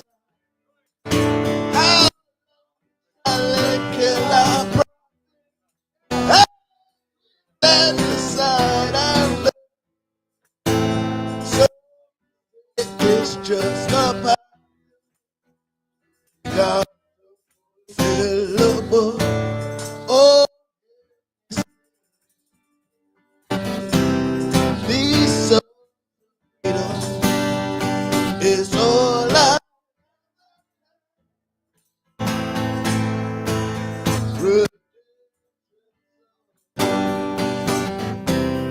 redemption.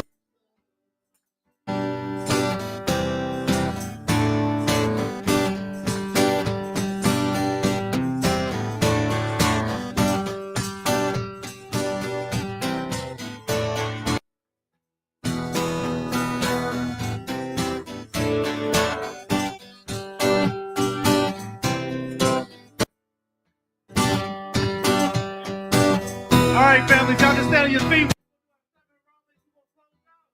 Come on, B, keep playing. Everybody. And her... Let's put our... And we're going to... We're going to...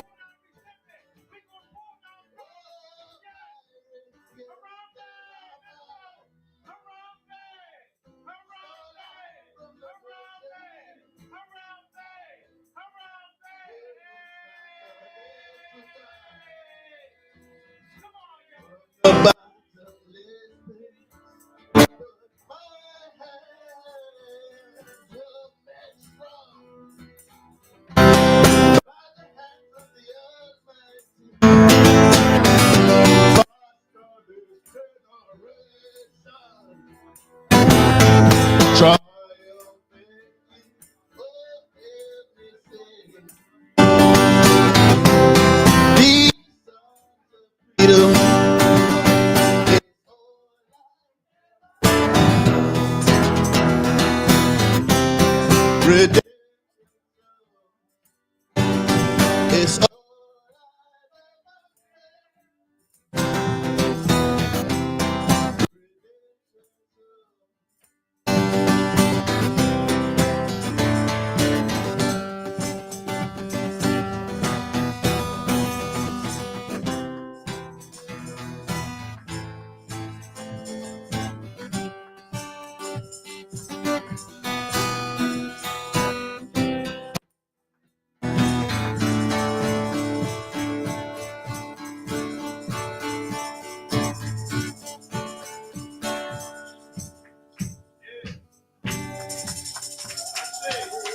I said.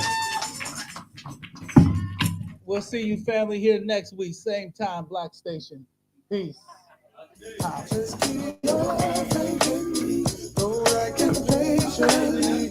You'll get where you need to be in due time. Even when things are slow, hold on and don't let go.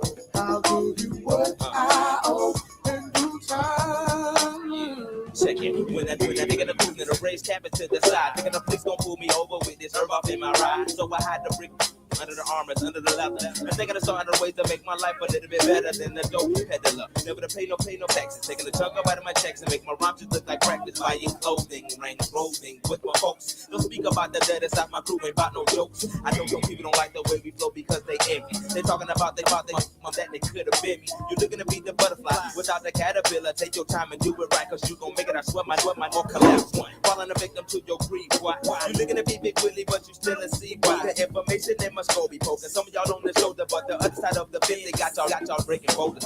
Struggle is just a part of my day. Many obstacles have been placed in my way. I know the only reason that I make it through is because I never stop believing in you. Some people wonder why we here in the first place. They can't believe cause they ain't never seen your face. But even when you pray the next day, you gotta try. Can't wait for nobody to come down out the sky. You got to realize that the world's a test. You can only do your best and let them do the rest. You got your life and got your health, so quit procrastinating and pushing yourself. You got to realize that the world's a test. You can only do your best and let them do the rest. You got your life and got your health, so quit procrastinating. Just keep on thinking me, don't act impatiently. I'll be fine and dandy. You'll get where you need to be in due time. Even when things are slow, hold on and don't let go. I'll give you what I owe in due time.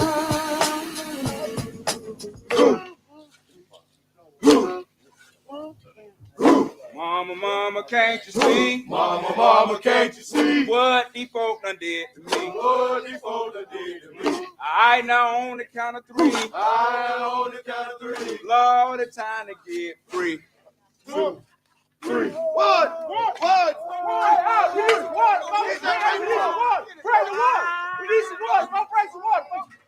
Bling, bling, bling, bling, bling. Bling, bling, bling, bling, bling. Bling, bling, bling, bling, bling. Bling, bling, bling, bling, bling. Who said good folks is not supposed to die? The same that said it's not supposed to cry. United States giving out milk and cheese to pacify. I'm sure they got a cure for AIDS, but yet it's classified. You wonder why I spit the truth and not to make no dough. To make a difference for this motherfucking blow in pieces. I can think of many reasons. Only this going bad, you want to holler Jesus. I pledge allegiance. They got my knuckles bleeding from crawling. Got these thinking they really ballin' when they isn't. Don't take my word, it's off in prison that we tell you. It's locked up for a long time and won't tell you no flex. So congregation, will you turn your text to the book about cast? Chapter 2, verse